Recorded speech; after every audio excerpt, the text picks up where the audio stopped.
tata ruang. Kalau tata ruang itu kan sebenarnya ruang ya, maksudnya kalau ruang itu kan sebenarnya kesatuan fungsi ya. Kalau wilayah itu kan kesatuan apa namanya fisik. Nah, batas fisik, ada batas ya biasanya kan ditentukan dengan batas fisik. Kalau RML Talks.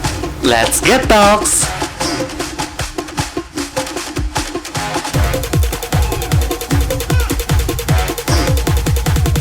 Tasim, tanya sana sini.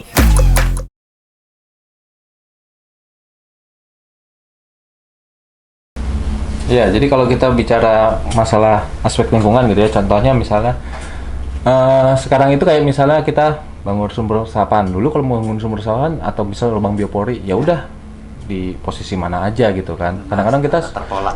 seringkali kan kita nggak bisa menghitung berapa sih air yang masuk, gitu, berapa air yang ditangkap gitu ya. Makanya kita sekarang nih kemarin kebetulan saya juga mendampingi ada program dari PDAM Tirta Kaluripan untuk apa istilahnya konservasi mata air. Nah, justru disitulah kita harusnya bagaimana caranya melihat efektivitas dari sumber resapan itu dari mata air atau air tanah dangkal, gitu ya. Jadi kita harus ini dulu. Waktu itu kita melakukannya, misalnya ada mata air nih, kita tentukan dulu kawasan imbuhannya tuh mana sih sebagai tangkapan mata air ini. Kita sudah ini, ya udah kita pasang nih butuhnya berapa untuk naikin berapa liter per detik. Misalnya sekarang nih kapasitasnya, misalnya sekarang mata airnya 300 liter per detik nih. Nah, kita kalau misalnya mau naikin menjadi 400 liter per detik, gitu. Itu kita harus masang sumber resapan berapa titik sih gitu kan. Nah, ya udah tuh nanti disebar tuh di dalam kawasan imbuhannya sehingga kita bisa pantau nih berapa sih peningkatannya. Nah, dari situ kan kita bisa mengukur nilai ekonomisnya dari si sumber resapan itu. Nah, jadi di situ lah saya bilang makanya nggak bisa dilepaskan lah aspek-aspek ekonomi dan lingkungan saat ini ya. Jadi bagaimana misalnya ekonomi itu dibatasi oleh isu-isu lingkungan dan bagaimana lingkungan pun juga gitu ya. Ketika kita mengkonservasi sesuatu itu bagaimana punya nilai ekonomisnya. Jadi nggak hanya kita bilang hanya teriak-teriak, wah ini kita nggak boleh ini. Tapi faktanya tekanan ekonominya kenceng, ya nggak akan mungkin ketemu gitu. Ya, jadi Contoh kasusnya tadi aja ya, jadi harus berpikir dua sisi ya. Ekonomi juga ketika kita bicara ekonomi, ya kita harus mempertimbangkan aspek lingkungannya gitu ya. Dampak-dampak lingkungannya apa aja sih? Itu yang harus membatasi gitu kan. Ya, pasti kan kalau ekonomi akan menjadikan itu sebagai cost gitu ya. Ketika itu menjadikan cost, nah berarti kan dia harus istilahnya secara ekonomi menentukan harga jualnya lebih tinggi kan gitu. Nah, itu yang akhirnya orang kita komunikasikan. Bisa saja nih air putih nih harganya cuma 2.000, tapi kita jual 5.000. Kenapa? Karena ada ekosistem lingkungan yang harus kita jaga untuk kita bisa siapin air. Makanya bisa saja nih secara ekonomi harga barang itu akan meningkat, semakin meningkat. Lingkungan pun juga sama. Lingkungan, ketika kita bicara lingkungan nggak hanya bilang pokoknya kita strict nggak boleh kayak gini. Padahal tekanan ekonominya tinggi. Ya kita harus bisa menilai dari aspek lingkungan itu mana yang bisa kita jual. Nah, itu yang harus kita kita perhitungkan. Ya itu keseimbangan itu yang harusnya kita cari antara ekonomi dan lingkungan. Itu sih seperti itu. Oke. Tapi kita nggak bisa juga menyimpulkan bahwa ekonomi di suatu wilayah itu pesat atau maju, maka dari itu lingkungannya rusak. Enggak juga. Ya, gitu. Bisa juga diseimbangkan. Dua aspek tadi, gitu ya. Dua aspek tadi antara ekonominya serta si lingkungannya. Jadi saling balance lah gitu. Win-win solution lah, gitu kan. Oke, cukup menarik juga ya antara hubungan wilayah dan juga lingkungan tadi gitu ya teman-teman semua. Dan ini kita pengen tahu juga nih Mas Dito ya terkait dengan perkembangan perencanaan tata ruang di Kabupaten Bogor nih. Kita sekarang di Kabupaten Bogor secara makro. Perkembangannya sekarang seperti apa ini? Iya. Jadi memang isu-isu apalah gitu. Ya. Penataan ruang di kabupaten. Ya semakin kesini harus jadi semakin baik ya harusnya ya. Harusnya. Nah, saya pikir juga beberapa isu-isu tantangan Kabupaten Bogor gitu ya dari sisi tata ruang itu memang juga semakin dinamikanya semakin banyak. Saya ingat waktu pada saat dulu saya pertama kali masuk gitu ya di Pemda itu kan 2009 itu. Waktu itu kan masih menggunakan Perda Tata Ruang nomor 19 tahun 2008. Nah, Perda RT/RW tahun 2005-2025. Kemudian saat ini kan ganti nih jadi Perda 16 tahun 2000 Perda 11 tahun 2016 tentang RT/RW Kabupaten Bogor tahun 2016-2036. Waktu itu saya terlibat intens untuk menyusunnya. Nah, saat ini kita lagi proses merevisi tata ruang RT/RW kita. Ada beberapa hal gitu, beberapa tantangan-tantangan yang memang berubah gitu ya. Jadi saya udah akan mengalami 3 fase tata ruang Kabupaten Bogor gitu ya, mulai dari 2005 terus 2016 nanti selanjutnya juga ikut terlibat gitu di dalam penyusunan revisi. Memang yang dulu waktu pada saat 2005 ke 2016 gitu ya, beberapa isu itu muncul kayak misalnya isu-isu penyediaan lahan pertanian. Penyediaan lahan. Jadi kan waktu itu ditentukan bahwa Kabupaten Bogor itu mengemban 3 fungsi. Penyediaan lahan pemukiman, terus konservasi air, dan penyediaan lahan pertanian di lingkup Jabodetabek. Nah, 3 hal itu yang memang kita menjadi prioritas kita untuk kita jaga di di tata ruang kita, gitu ya. Termasuk waktu itu ada isu-isu banjir Jakarta waktu itu kan. Jadi kaitkan dengan kan 2007 waktu itu kan kita Perda 2008, 2007 kan juga banjir Jakarta, sehingga kita juga isu-isu lingkungan itu ya kita tetap bagaimanapun kita berada di posisi hulu, itu bagaimana kita menjaga konservasi wilayah hulu itu tuh tetap dipertahankan. Isu-isu misalnya alih fungsi kawasan hutan itu juga bagaimana kita tata ruang menjaganya itu, menjaga istilahnya kawasan hutan yang sudah ditetapkan itu tetap berfungsi secara semestinya, gitu.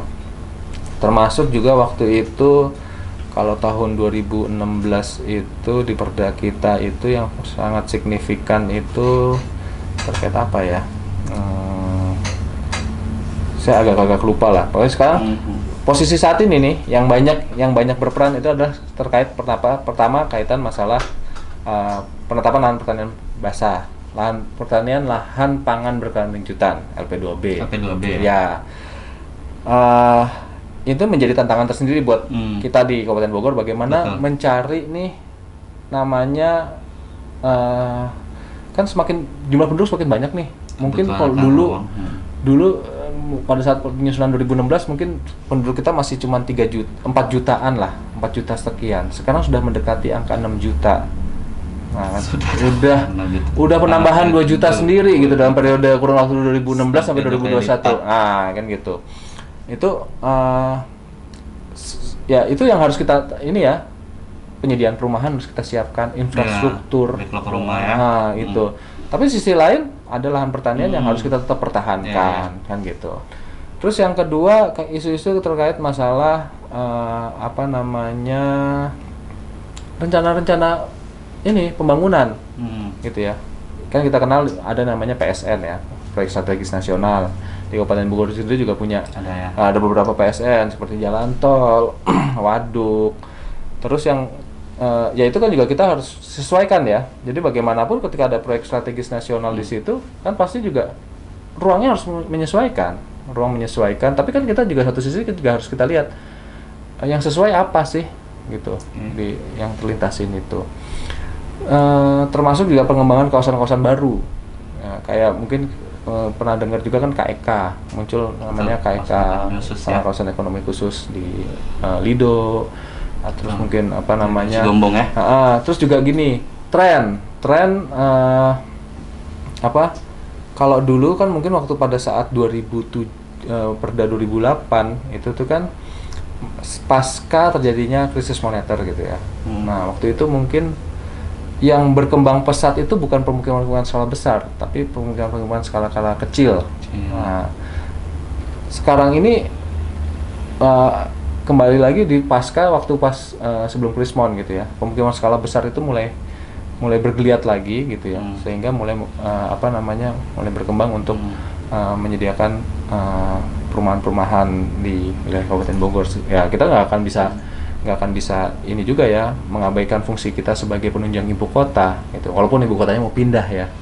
Nah, saya nggak tahu nanti dampaknya seperti apa, tapi pasti itu juga akan menjadi pertimbangan kita nih. Betul. Pemindahan ibu kota kan gitu kan. Iya, dampak terhadap fungsi-fungsi wilayah di sekitarnya tuh. Nah, iya. Sebagai penopang ibu kota. Jangan-jangan kita justru nanti tren perumahan kita menurun nih kan gitu kan. Nah, itu kan jadi mungkin jadi lebih baik kan ketika pemindahan ibu kota. Terus yang terakhir mungkin kayak misalnya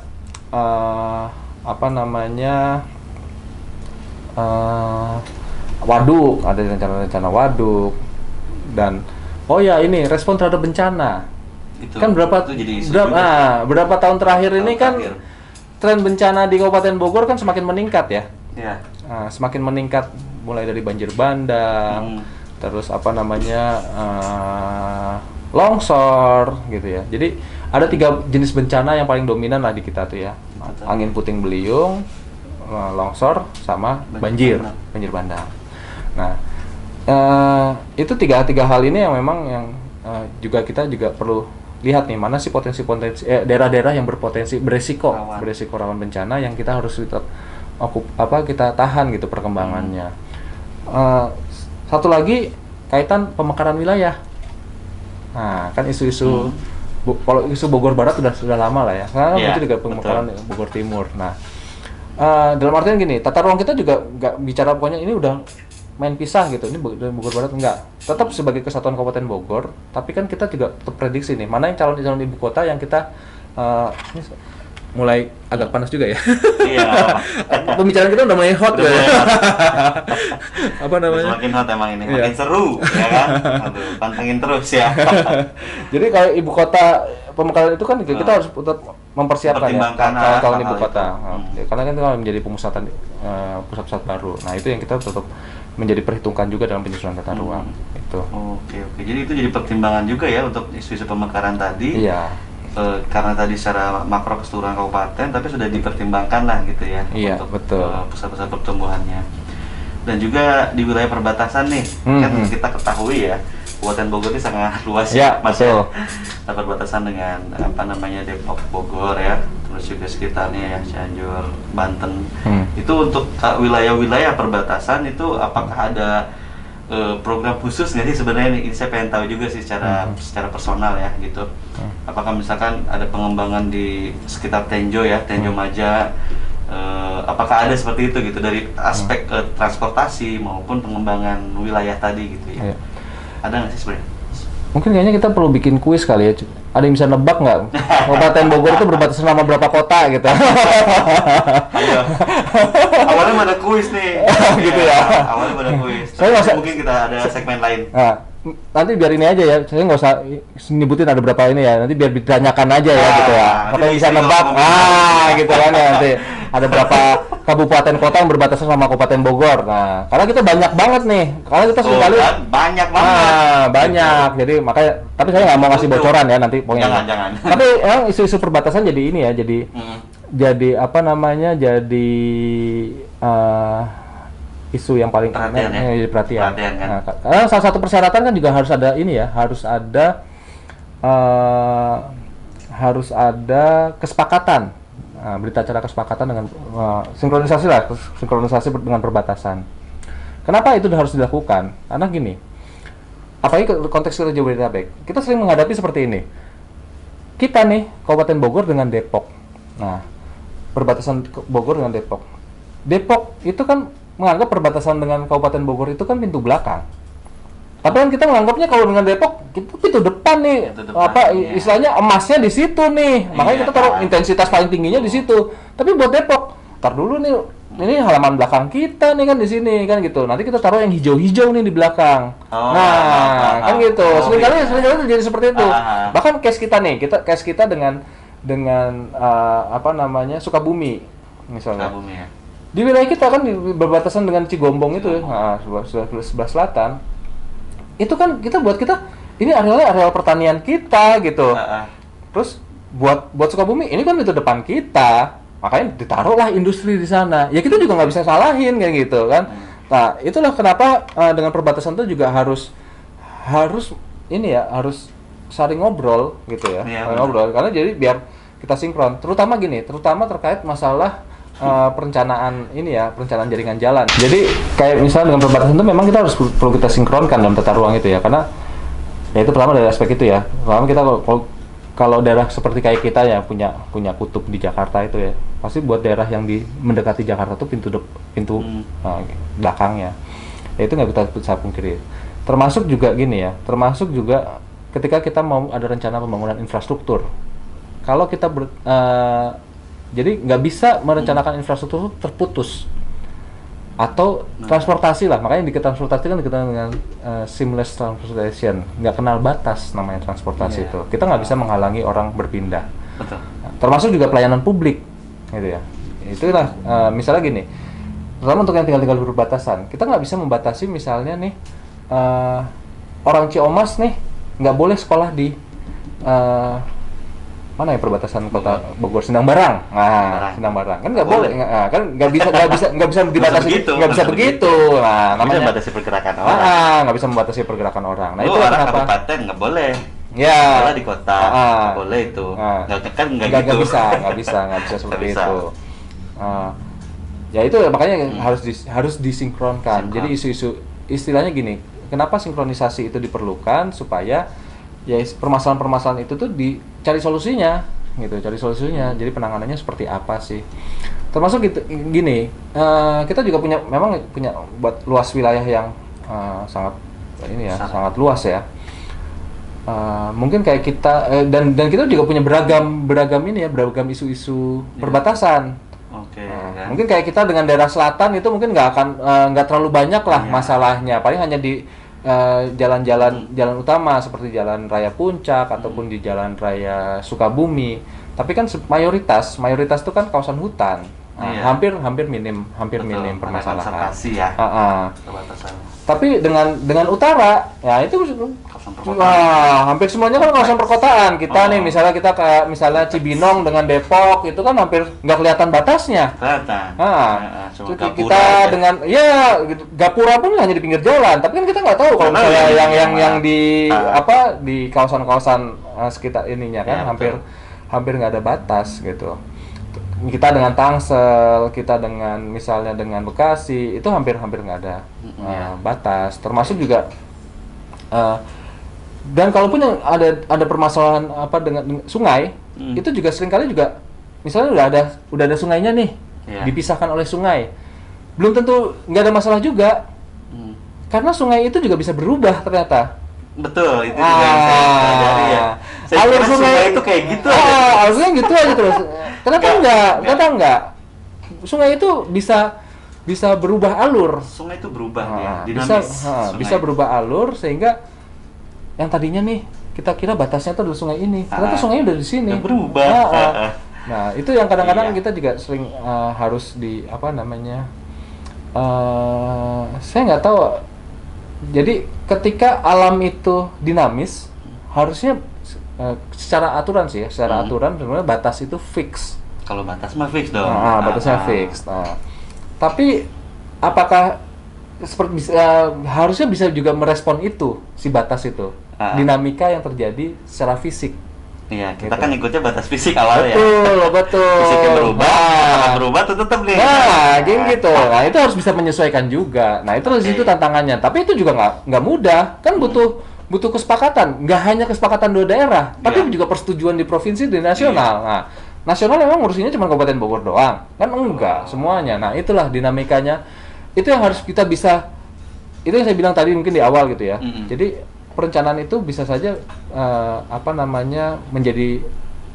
terjadi konflik-konflik itu bukan karena memang disengaja ada kealpaan, tapi memang dinamikanya yang terjadi lebih cepat dibandingkan kita merespon untuk menyusun sebuah rencana. Itu jadi seperti itu.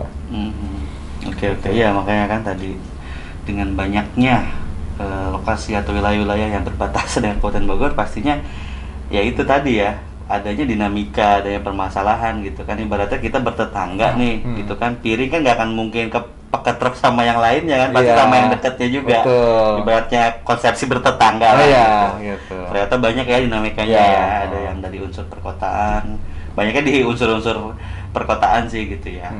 Seperti itu. Wah, lumayan cukup banyak juga nih yang kita bahas. Cukup banyak yang kita bahas dan lumayan banyak juga mungkin terbuka wawasan kita semua ya, teman-teman yang lagi nonton ini kayak gitu. Nah, ini saya pengen tanya nih ke Pak Dito gitu ya, yang udah berkecimpung lumayan cukup lama di bidang tata ruang, mungkin udah sering ke ini juga, ke kota-kota lain atau studi banding, ada nggak sih? Itu Mas Dito. Jadi sebenarnya gini, sebelumnya sebelum saya masuk Pemda pun juga saya kan sempat berkecimpung. Saya kan lulus 2006, masuk Pemda 2009. Ada sekitar 3 tahun. 3 tahun lah ya, 3 tahun. Bahkan sebelum lulus pun saya udah mulai kerja di konsultan juga. Konsultan juga sebelumnya. Konsultan juga nih teman-teman. Jadi ya. Di mana? Punten Mas Dito? Di Bandung waktu itu. Di Bandung waktu itu ya. Di Bandung. Konsultan di Bandung. Jadi saya sempat merasakan keliling Indonesia lah. Wih, soalnya anak planologi ini kayaknya main-main. Nah, memang keuntungannya orang planologi itu bisa harus mendapatkan kesempatan itu. Harus. Jadi gini, saya pernah waktu kuliah S2 itu dosen saya nanyanya seperti ini. Saya ingat banget waktu itu pertama kali hari pertama kuliah. Ya. Yang ditanya bukan kamu lulusan mana, enggak. Kamu pernah kemana aja? Itu. Iya, pertanyaan. Dia satu, kamu pernah kemana aja? Di Indonesia kemana aja? Di luar negeri kemana aja? Siap. Waktu itu ya udah, saya mikirnya ngapain gitu ya, ini dosen nanyain kayak gitu. Tapi memang gini ya, semakin kita seorang planner itu harus bisa melihat, punya contoh gitu ya. Mana sih kota yang baik, mana kota yang buruk gitu ya. Betul. Mana yang menurut yang tata ruangnya baik, mana tata ruangnya yang menurut kita. Itu. Jadi karena kita nggak bisa hanya misalnya kita hanya ngeliat ya udah nih kita baik ini udah gitu kita baik, tapi nggak pernah melihat yang lebih baik. Atau nggak pernah melihat yang lebih buruk. Sehingga nggak bisa belajar dari sesuatu yang ini ya. Nah, itu memang perlu seperti itu. Saya dulu waktu ya kebetulan ya saya beruntungnya ya karena pernah merasakan juga kerja di konsultan. Sebenarnya saya juga merasakan lama-lama di Kabupaten Bogor cuman keliling-keliling Kabupaten Bogor doang gitu. nggak pernah lihat daerah-daerah lain gitu ya. Tapi memang ya namanya ilmu planner kita juga harus tetap mengikuti itu ya, mengikuti perkembangan daerah luar gitu ya. Kan? Saya ingat waktu itu tapi yang saya ingat waktu itu 3 tempat. Papua, Ambon, sama Kalimantan. Waktu itu ke daerah Sintang lah waktu itu. Kenapa saya ingat 3 tempat itu? Jadi 3 tempat itu kan 3 tempat yang pernah konflik, gitu ya. Konflik Ambon, konflik Papua. Sampai sekarang mungkin Papua masih ini ya, Kalimantan waktu itu ya. Tapi yang saya aneh kenapa saya ingat itu ya? Justru ketika saya ke sana itu adalah daerah-daerah yang justru saya merasa ya orangnya ramah-ramah. Orang Papua tuh kan kalau ketemu di jalan ya pagi papa, pagi mama gitu, ketemu kita kalau ketemu pas-pasan gitu kan. Emang kalau di Bogor kalau ketemu pas-pasan gitu nyapa enggak kan gitu ya gitu. Justru di sana kan gitu. Tapi justru kenapa konflik gitu kan gitu. Nah, ini memang kita harus ini ya. Ambon juga kayak gitu. Kita orang-orang itu kalau misalnya tanya, "Pak, gimana waktu pas konflik itu?" Udahlah. Kita nggak pernah mau mengingat-ingat itu. Kita pengennya maju gitu kan gitu. Wah, ini justru malah kenapa gitu kan ya itu. Termasuk juga di di Sintang gitu ya. Waktu itu lalu juga justru ketika pas kita ketemu itu udahlah, itu udah masa lalu, udah itu mah memang ada masalah-masalah itu aja kan gitu kan. Jadi saya pikir nih justru daerah-daerah yang saya tuh waktu pas di Sintang tuh jadi datang ke daerah yang pedalaman itu tuh mereka welcome banget. Kita tuh jadi kayak tamu gitu, yang kita dimasakin segala macam gitu, terus tidur sama-sama, diajak ngobrol sampai malam. Saya mikir disambut gitu. Yang saya mikir orang takut gitu. Waktu itu kan pas saya sana kan pasca konflik itu ya. Jadi orang-orang pas itu ya cerita gitu. Wah, mencekam lah waktu itu kayak gitu. Tapi ya welcome gitu terhadap pendatang tuh welcome. Tapi makanya saya bingung kadang-kadang justru kenapa daerah-daerah yang Konflik. ramah itu justru malah Adanya konflik. rentan konflik gitu. Nah, itu memang kita harus juga harus memecahkan itu ya, kayak gitu ya. Itu. Oke, itu ya mungkin yang terberkas lah ya. Iya, terberkas lah saya dari 3 lokasi itulah, daerah-daerah Dari itu. pulau masing-masing pulau ya, pulau-pulau besar di Indonesia, Mas Dita udah pernah? Sumatera saya pernah, Kalimantan pernah, Sulawesi pernah, Papua pernah, Maluku pernah, Bali pernah. Nah, Bali Bali kalau ada vacation lah. vacation lah. Bali ya. NTB pernah. Wih, mantap ya. Hampir semuanya pernah lah. Nah itu benar. Bahkan kalau Sumatera sendiri mulai dari Jambi, enggak, Lampung juga udah pernah saya. Oh, pernah. Tinggal Bengkulu sama Batam pernah. Batam pernah. Aceh pernah. Hampir semuanya udah lah. Udah hampir semuanya ya. Iya, makanya saya sebelumnya di segmen ini kan kita datangkan juga ya anak planologi, tapi emang khusus di bidang geomatika gitu ya. Nah, itu emang keseruannya di situ. Iya, jalan-jalannya ya. Oh, siap.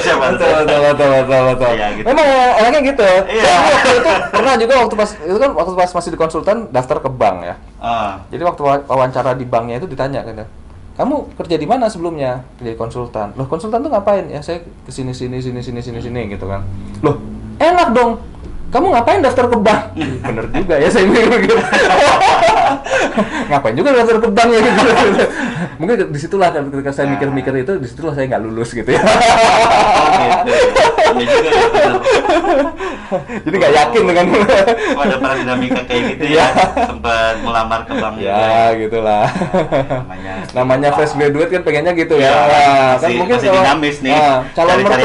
Calon mertua itu kan pengennya kan, waduh pegawai bank. Iya kan. Bergengsi gitu dipakai ini kan konsultan gitu, padahal nggak juga kan gitu. Konsultan nggak tahu dia. Iya kan gitu. Seperti apa? Ya benar, seru-seru. Kalau keluar negeri? Keluar negeri saya Asia sih pernah, ya pernah ke Jepang. Pernah ke Jepang? Wah, hei. Saya waktu itu sempat 3 bulan short course ke Jepang. Oke, itu apa? Pendidikan apa? Short course. Oke. Short course, ya? apa namanya, waktu itu ada program dari JICA, tentang perencanaan transportasi. Bagus. Kebetulan waktu itu memang ada ini penawaran dari pihak JICA ke Lingkup Jabodetabek untuk pengembangan kapasitas SDM-nya ya. Saya daftar, kebetulan lolos ya, berangkat ke Jepang. Terus waktu itu sempat juga 2 minggu lah di Jeju. Ya, di Jeju ya, di South Korea di ya. Korea.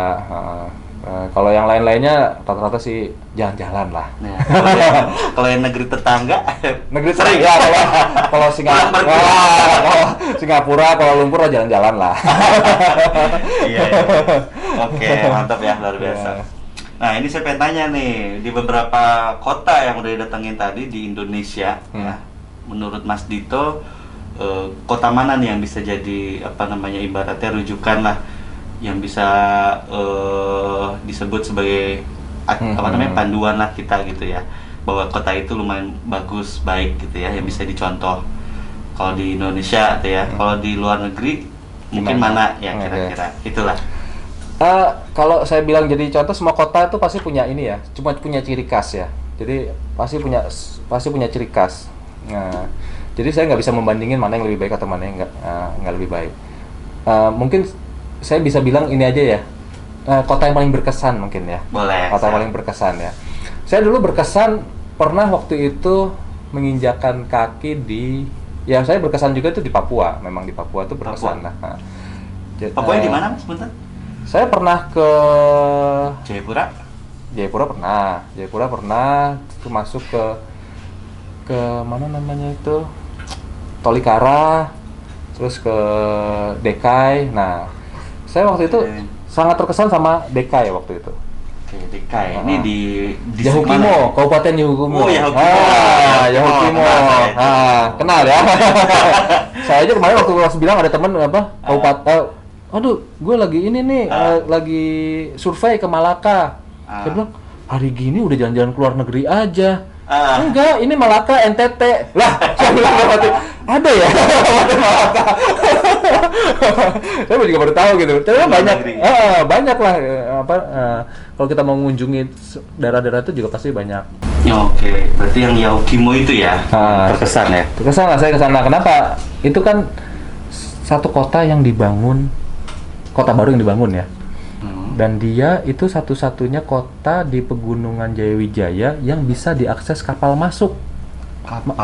Kapal laut masuk. Oh serius? Iya. Jadi dia makanya itu kenapa dia jadi pertumbuhan baru. Karena dia itu sama laut. Enggak juga, kan dia agak Yaukimo kan di dalam. Tapi dia satu-satunya bisa diakses kapal masuk.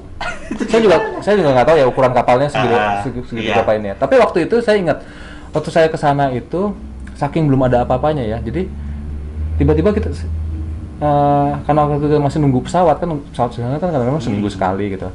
Nunggu pesawat datang itu ya. Diajak nih, ayo Pak, kita lihat ke pelabuhan. Saya pikir ada apa di pelabuhan tuh. Kan kotanya nggak banyak ya, masih sedikit lah waktu itu. Kesana ke pelabuhan, itu apa coba? Jadi pelabuhan tuh lagi nurunin mobil-mobil sama motor. Itu ditontonin satu kota. Bener-bener saking kurang hiburannya gitu sampai ini ditonton nurunin ini tuh kayaknya seru nih. Waduh. Dan Bapak diajak. Gitu kayak ayo Pak kita nonton ini. Jadi pikir ada hiburan apa gitu ya. Enggak nontonin nontonin unloading ini. Loading kendaraan. Terus yang kedua saya mungkin sangat ingat itu waktu pas pertama kali pergi gitu ya. Itu waktu ke Jagoi Babang, Kabupaten Jagoi Babang. Papua nih? Masih? Bukan, Sumatera. Oh, Sumatera. Maksudnya Provinsi Jambi. Jagoi Babang. Nah, namanya unik ya? Iya. Kenapa saya ingat gitu ya? Karena saya berangkat itu bareng-bareng rame-rame. Ya. Pulangnya ditinggal sendirian. Padahal itu itu benar-benar skill hidup diuji ya. Bagaimana caranya dari pulang sendirian nih yang nggak tahu dari baru pengalaman pertama nih pulang sendirian dari kota yang entah berantah nih kita nggak sebelumnya nggak pernah kemana-mana, ya itu suruh balik lagi ke Jambi, pesawatnya kan di Jambi kan gitu. Jadi pokoknya kamu nih dibekelin uang, pokoknya kamu nanti pulang naik ini sendiri ya. Oke siap. Saya tunggu di Jambi ya. Iya gitu. Di Jakarta nunggunya. Di Jakarta. ya itu enggak. Ya skill survivalnya tumbuh sendiri lah. Mungkin sengaja itu. Iya. Pas dilantik gitu. Jadi tapi survival. Prinsip saya gini, yang penting uang pegang. Kalau nggak pegang uang, jadi ini pusing. Numpang hasil itu stres. Tawa. Tapi pegang uang juga waktu itu kan juga kita takut juga ya namanya kita masih kan waktu pegang tunai. Pegang uang tunai kan zaman dulu kan susah juga kan pegang ATM nyari daerah pedalaman kan susah juga gitu. Ya pegangnya pegang tunai kan gitu. Satu sisi kan juga waduh ntar kita ada apa-apa di sini kan kita ngeri juga kan gitu pegang duit banyak susah, nggak pegang duit juga susah kan gitu. Tapi serunya memang kita daerah-daerah pedalaman tuh unik-uniknya tuh ketemu gitu ya. Termasuk waktu saya ngerjain proyek jalan lintas tengah daerah Sumatera, jalan lintas Sumatera. Kenapa? Karena saya kan waktu itu nyusurin dari Jambi sampai Aceh. Menggunakan kendaraan, naik mobil. Pokoknya kita namanya kita survei jalan lintas tengah ya kita lewatin kan gitu. Nah itu kerasa tuh yang namanya Jambi, terus pindah ke Sumatera Barat, terus ke Sumatera Utara. Itu kan walaupun sama-sama Sumatera, tapi kan budayanya ini ya signifikan. Signifikan bedanya gitu ya. Sampai ke Aceh gitu ya. Lain-lain ya. Iya kan lain-lain kan namanya orang Jambi terus begitu pas orang ketemu budaya yang orang Padang gitu Melayu Minang, beda kan terus orang Batak kan gitu kan. Oh iya Sumatera orang Batak. Terus antar kotanya itu kan kelihatan ronanya beda. Oh gitu. Kelihatan beda banget. Iya, Jambi itu yang misalnya kalau kita lewat jalan tengah tuh ya, Jambi itu yang pemukimannya tuh jauh-jauh gitu. Di pinggir-pinggir jalan gitu. Terus yang Terus begitu masuk Sumatera mulailah keluar kelihatan kan apa atap-atap bagonjongnya gitu. Oke, Nah, beda ronanya. beda ronanya kan ngerti gitu. itu. Masakannya juga beda-beda. Beda-beda. Gitu. Sampai ke Sumatera Utara, sampai ke Aceh yang terkenal sama kopinya kan gitu. Gayo. Gitu. Jadi memang pengalaman yang nggak bisa dilupakan lah. Justru saya kangen lah kalau misalnya dengan hal seperti itu. Tapi sekarang sih yang buat saya juga menarik itu ketika kita Bogor itu juga banyak yang belum dieksplor ternyata. Bogor Kabupaten. Kabupaten Bogor itu banyak Iya, yang belum dieksplor. pasti gitu ada surga tersembunyi itu. Iya, jangan gini. Orang-orang Jakarta tuh sering nih bolak-balik ke yang namanya Cisadon gitu ya. Cisadon. Atau misalnya yang ke Karangtengah gitu. Nah, saya sendiri orang Bogor juga kadang-kadang aduh, orang-orang ini pada ngapain sih ke sana? Gitu. Ada dimensi lah ya. Bela-belain. Terus juga kan kita kan yang jauh tuh kan Tenjo, Iya. namanya Tanjung Sari, terus sampai Sukajaya gitu kan banyak lah daerah-daerah yang belum dieksplor lah. Kan suka makmur di tenar lah. Ya, Sukamakmur, Karena kan ada PTT 2. Ya, dia belum puncak Polres Tengah Timur ya. Ya kan? Betul. PTT 2. Jalur puncak 2 Jalur PTT. puncak 2, betul. Iya, iya. Mantap. Jadi lebih ke kesan ya. Iya. Rona juga oke lah kita dapat Rona. Perkembangan kota di luar sana seperti apa Mas? Ini saya pengalaman saya di Mas pribadi ya. Ketika saya ke Medan itu saya kira tuh Medan tuh kayak biasa aja gitu ya, kayak kampung gitu ya, atau kayak kota-kota kecil lah. Ternyata pas saya kesana udah kayak Jakarta Mas. Iya betul. Dia stasiunnya jaraknya itu di atas kan pas masuk pusat kota kan railing gitu kan railing masuk kata saya ini Medan itu ada kayak kelenteng gede gitu kan ada gedung-gedung tinggi gitu pas masuk pusat kota tuh kelihatan toronanya ternyata kok gini memang gitu yang menarik dari gimana planning itu merasakan ronanya. Makanya ini kalau misalnya mungkin saya udah cerita ya kalau misalnya kota-kota di Indonesia yang ini ya. Terus kalau gini saya selalu kangen balik lagi itu kalau keluar negeri ya. Jepang. Kenapa? Nah, bukan Korea bukan, justru saya lebih ini ya. Kenapa? Pas ke Korea nggak langsung ke Jeju kan? Apa ke pusat kota dulu? Ke Seoul dulu. Seoul ya. Baru ke Jeju. Berarti ke Incheon dulu langsung. Baru ke dari Seoul ke Gimpo dulu baru ke Jeju. Baru ke Jeju. Jadi kalau saya justru dibandingkan Singapura, Kuala Lumpur, terus juga pernah ke Thailand, ke India, gitu udah pernah juga. Saya selalu terkesan balik lagi itu dengan Jepang. Ke Jepang. Kenapa? Pertama, gini, orang Jepang itu mirip orang Indonesia. Kalau orang Indonesia itu terkenal dengan kalau misalnya ketemu nggak kenal pun senyum gitu ya. Oh gitu. Orang Jepang tuh kayak gitu, ramah.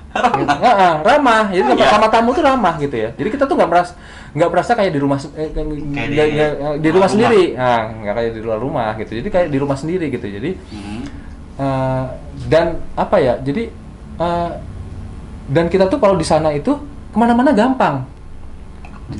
Jadi kalau ke Jepang itu jangan pakai travel. Harus ngerasain yang namanya transportasinya. Nah, itu. Karena saya juga belum pernah ngerasain yang ini ya, ke Eropa atau segala macam. Tapi feel pertama itu mirip orang Indonesia. Orang Indonesia tuh nggak kalau baru kenal itu senyum-senyum sendiri. Itu persis. Itu di mana di Tokyo? Bukan, maksudnya di Tokyo itu kan ya di Tokyo. Di kota besarnya. Di Tokyo, Kyoto. Rata-rata kan orang Jepang kan ramah ya. Sama tamu kan ramah ya. Ya mungkin ada juga lah yang nggak ramah ya. Nah sama lah. Indonesia juga ada kayak gitu. Tapi kan mayoritas nih. Mayoritas kan kayak gitu. Nah itu jadi senyum kesannya senyum ramah sama tamu. Terus kan ya kalau misalnya ada ini kan tek-tek sendiri tuh. Irasemasu gitu kan. Kalau masuk datang ya tek-tek sendiri kan mereka. Maksudnya apa tuh nawarin kuantong? Enggak, silakan masuk kalau dalam mata kayak gitu. Kan gitu. Ya. Ya jadi apa namanya ya itulah kesannya gitu ya. Dan kedua kita kemana-mana gampang. Yes, jadi kita nge-explore sendiri itu Nah, gampang gitu ya. Mana aja ada tuh ya transportasi umumnya. Ya, gitu. Jadi dan tanpa rasa khawatir. Oke. Khawatirnya cuma nyasar doang. Iya. Nah, kalau kita nyasar ya udah. Semua lengkap sebenarnya. Lengkap. Mana lagi? Kembali ke titik awal. Kan gitu, semua lengkap. Intinya sih gitu. Jadi itulah kesan yang secara ini ya. Ya itu yang harusnya kita coba tiru ya. Bagaimana caranya kita membangun kesan kesan Indonesia ini ya. udah punya modal itu ya, udah punya modal bahwa kita tuh dikenal dengan penduduk yang ramah. Kalau dulu kan ada yang namanya tuh sabta pesona tuh kan gitu ya, salah satunya kan keramahan gitu, gitu apalah gitu, saya lupa lah isinya sabta pesona. Tapi ya itu modal utama sebenarnya, membuat orang tuh nyaman datang. Oleh yang lain ya, infrastruktur ya, betul. Gitu. Kemudahan bertransportasi dan lain itu kan jadi catatan kemarin. Betul. Betul. Jadi Jepang ya mungkin terpilih ya, Jepang sementara ini nominasinya ada. Sementara ini ya. Kalau dari tata kota, kalau yang saya lihat, saya kan belum pernah ke sana ya. Saya cuma lihat dari film, dari Google. Ya emang luar biasa sih gitu ya. Perkembangan kota Tokyo yang awalnya emang perkampungan ya di 1945. Ya gitu sering bencana lah. Bencananya luar biasa mas. Bencana perang, hancur, muncul lagi gitu kan. Ternyata bisa gitu. Betul. Gempanya persekian jam dan lain-lain ternyata bisa diakali dengan teknologi kan. Betul. Itu sih yang bisa kita contoh lah dari negara-negara maju ya. Gitu, dengan Singapura yang tidak punya sumber daya dia maju gitu kan. Betul. Bagaimana kan gitu. Kita dengan sumber daya alam yang melimpah tapi seperti ini kan gitu ya. Itu yang mungkin jadi catatan lah buat kita semua kayak gitu ya Mas ya, baik perencanaan maupun ya di bidang yang lain gitu. Karena itu tersinergi ya Mas ya. Kayak gitu. Oke, berarti itu ya, Mas ya. Kalau kalau terkait dengan masa depan ini ya, masa depan Kabupaten Bogor lah, gitu ya. Kita bicara masa depan Kabupaten Bogor dari sisi perencanaannya. Kira-kira apa nih yang di highlight oleh pemerintah ya, kayak gitu. Mungkin yang bisa di-share ke teman-teman. Kalau saya sih belum menjadi tantangan Kabupaten Bogor ya. Itu jadi tantangan ya. Nah, menjadi tantangan Kabupaten Bogor itu pertama selain isu-isu masalah lingkungan dan macam itu sebenarnya sudah akan bisa saya tuh selalu gini. Saya tuh orang yang pengen tuh kalau bisa itu data dikumpulkan dulu. Data tuh selengkap-lengkapnya. Bank data ya. Ya. Digital. Dan kita gini, harus mulai rajin mencatat. Kenapa? Semua itu akan negara-negara maju itu berkembang kenapa? Karena dia rajin mencatat historisnya. Dan semua itu, yang ada potensi yang dia punya itu benar-benar didata dan dicatat dan direncanakan gitu ya. Nah, selain isu-isu yang lain ya, nah itu dulu deh. Saya sih selalu fokus pada itu. Ketika itu ada semuanya, itu gampang. Itu bisa dilakukan gitu. Itu bisa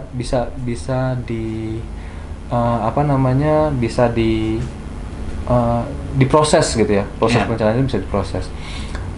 Saya pikir itu ya, karena justru gini. Itu tuh jadi masalah ketika kita nggak bisa memprediksi itu. Kita punya wilayah yang cukup luas. Kabupaten Bogor kan cukup luas ya. Nah, kalau paling sederhana kita istilahnya data land use yang diupdate tiap hari aja, atau jangan tiap hari lah, tiap tahun. Itu harus menjadi prasarana dasar.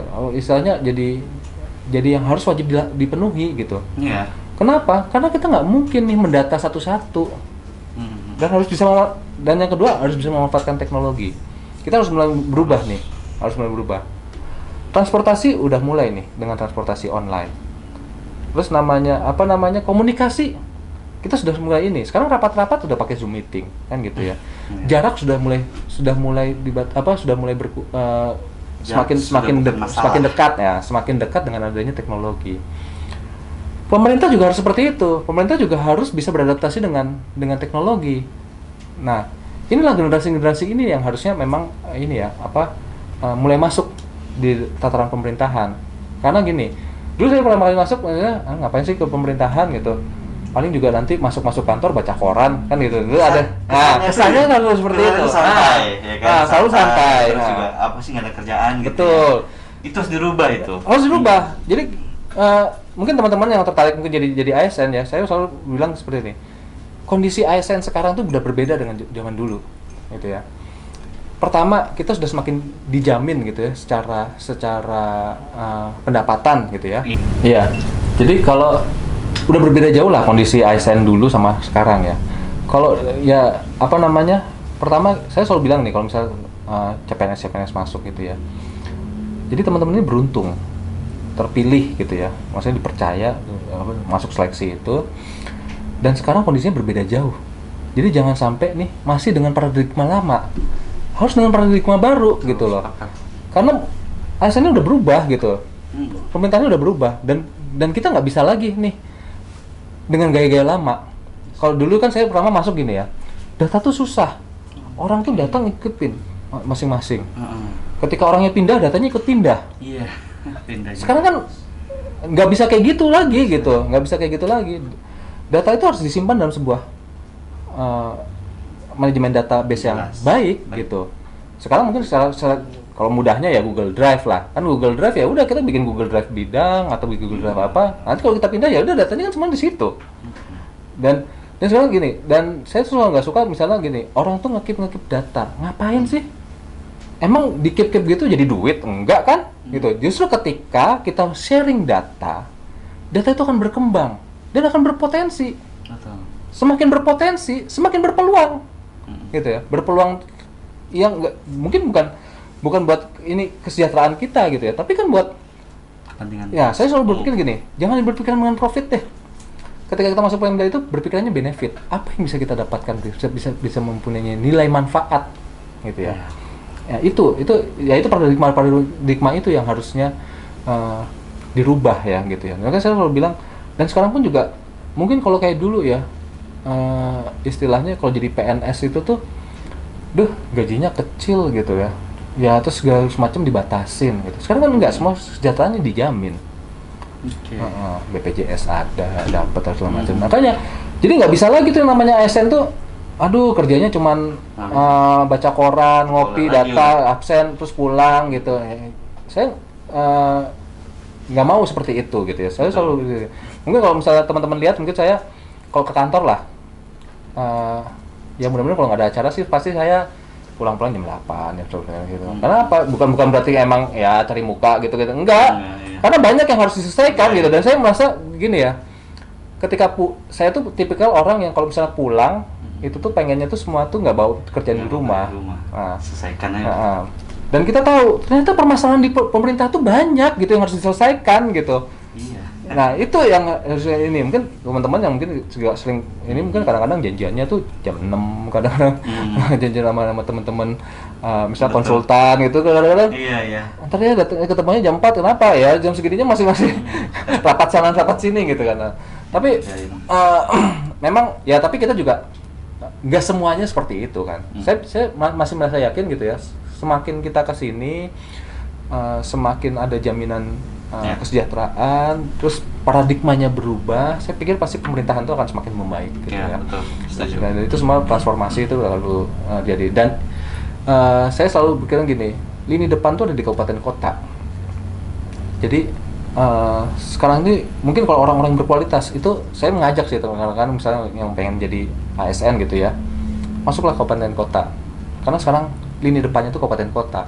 Gitu ya. Bukan mengecilkan pusat ya, kalau misalnya mungkin saya kalau orang pusat itu ngomongnya ayo enakan di pusat gitu kan, nggak kayak gitu. Kayak lebih bergengsi gitu. Lebih bergengsi. Sebenarnya bukan masalah gengsi ataupun tidak gengsi, saya lebih pikir gini, kabupaten kota itu masih membutuhkan teman-teman gitu ya, yang berpotensi gitu ya.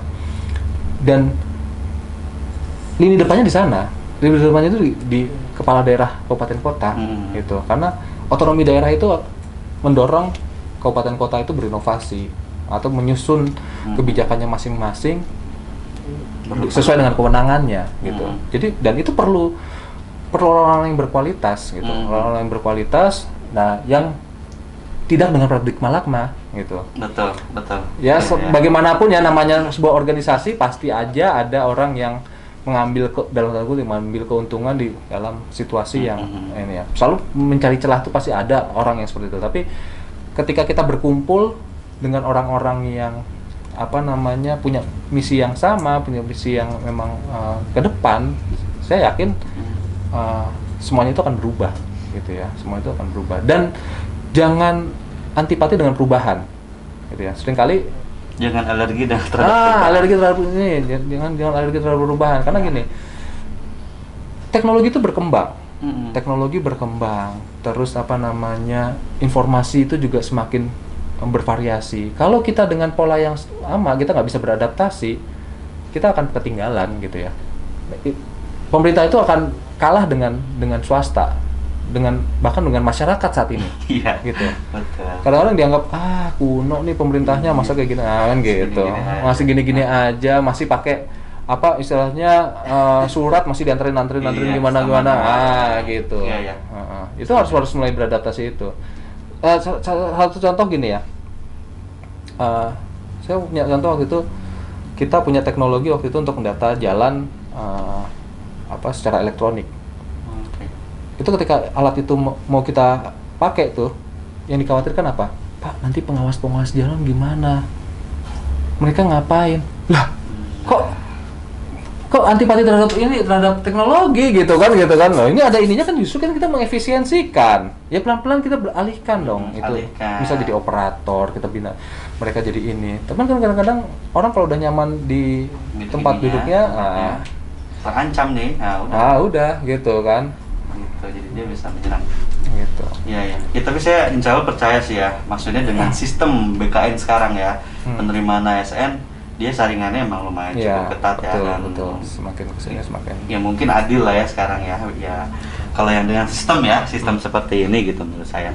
Ya tinggal di masing-masing daerah kabupaten kota tadi gitu kan, ketika udah diterima ya bisa di itu tadi gitu, disamakanlah visi misinya. Itulah perkembangannya mungkin ya. Kita jadi membahas sedikit tentang ASN ya teman-teman. Kebetulan karena saya ASN gitu ya. Kebetulan emang dari awalnya gitu jadi juga. Curhat gitu. Gak apa-apa, mungkin teman-teman yang lihat juga ya ada yang coba tes juga gitu kan ya. Itulah mungkin sedikit gambarannya kayak gitu teman-teman semua.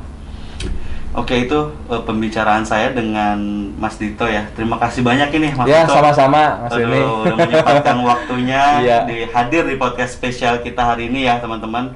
Alhamdulillah sangat bermanfaat sekali insya Allah ya buat teman-teman semua, dan pastinya akan menambah wawasan buat teman-teman semua.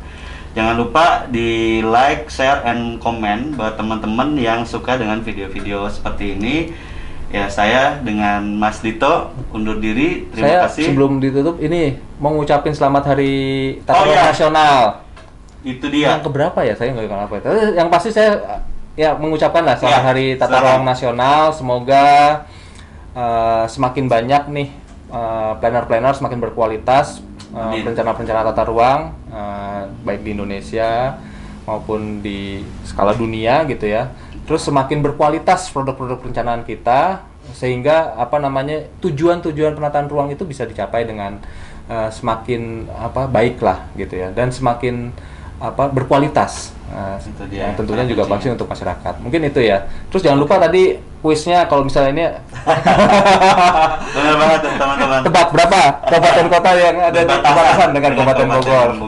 Bisa ditulis di kolom komentar. Itu dia tadi pesan-pesan Mas Dito terkait dengan Hari Tata Ruang Nasional ya, yang jatuh di tanggal 8 November 2021 ini atau 8 Oktober ya. Itu ada 2 informasi itu sih gitu. Mungkin ya itulah harapan kita ya dari planner kayak gitu, dari perencanaan. Semoga perencanaan tata ruang dari skala nasional sampai ke daerah itu menjadi lebih baik dan lebih berkualitas untuk kehidupan masyarakat yang lebih baik, seperti itu. Mungkin sebelum saya tutup, saya ada sedikit bingkisan nih buat Mas Dito. Kalian mau ngasih pantun? Saya nggak coba pantun. Gitu. Bahaya. Ini teman-teman ya, ada bingkisan. Siap. Ini ada baju. Ya. Terkait dengan Hari Tata Ruang Nasional ya, teman-teman. Wah, siap. Wah, keren nih. Selamat Hari Tata Ruang Nasional. Iya. Oke, terima kasih. Ininya juga masker dan juga stiker. Oke. Dari podcast kita. Oke, terima kasih. Terima kasih nih buat teman-teman Real Media Lab ya. Iya, betul Pak. Real Media Lab. Terima kasih. Sudah diundang. Terima kasih atas bingkisannya nih. Mudah-mudahan nggak bosen nih ngajak-ngajak saya ngobrol di sini. Terus terang sih memang harus lebih banyak berdiskusi tata ruang itu. Tapi diskusinya karena jangan sampai gini ya. Diskusinya harus punya mengemas sesuatu gitu. Harus bisa menyimpulkan sesuatu. Jangan sampai jargon PL itu panjang lebar PL sejati, panjang lebar semakin jauh dari inti itu terus dijalankan gitu. Harus diganti jargonnya gitu ya. Tapi perlu diskusi-diskusi itu untuk mengemas sesuatu yang menjadi lebih baik lah. Lebih gitu. baik ya, betul, lebih baik. Gitu. Terima kasih atas bingkisannya. Oke, sama-sama Mas Dito, semoga bermanfaat juga buat teman-teman juga. Terima kasih yang udah nonton video kita kali ini. Sampai jumpa di episode berikutnya yang pastinya akan terus lebih menarik lagi dan segmen berikutnya. Oke, saya dan Mas Dito undur diri. Assalamualaikum warahmatullahi wabarakatuh. Waalaikumsalam.